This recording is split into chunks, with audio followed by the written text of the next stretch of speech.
நான் என்ன பார்க்கறது? தமிழகமே பார்த்து கொண்டிருக்கிறது. பாரத தேசமே பார்த்து கொண்டிருக்கிறது.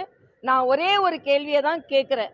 1,00,00,000 வாக்காளர்கள் நீக்கப்பட்டிருக்கிறார்கள். இதுல 1,00,00,000 வாக்காளர்கள் நீக்கப்பட்டிருக்கிறார்கள் என்று சொல்லவே கூடாது. 1,00,00,000 வாக்காளர் என்று சொல்லப்பட்டவர்கள் நீக்கப்பட்டிருக்கிறார்கள். அப்படிதான் சொல்லணும். ஏன்னா வாக்காளர்களை நீக்கிட்டார்னா வாக்களிக்கிறதுக்கு தகுதியானவர்களை நீக்கினது போல வாக்காளர் என்று சொல்லப்பட்டவர்கள், இல்லை என்றால் வாக்களித்துக் கொண்டு அப்புறம் வாக்களிக்க முடியாமல் இடம்பெயர்ந்தவர்கள், இறந்தவர்கள். அதனால இன்னைக்கு நான் ஒரே ஒரு கேள்விதான் எஸ்ஐஆரை எதிர்த்தவர்கள்ட்ட கேள்வி கேட்கிறேன்.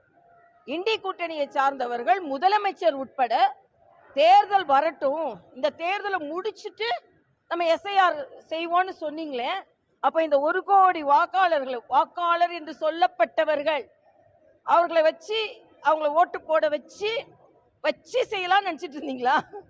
அதனால அதுவும் கொளத்தூர்ல தான் ரெக்கார்ட் பிரேக் ஆயிருக்கு.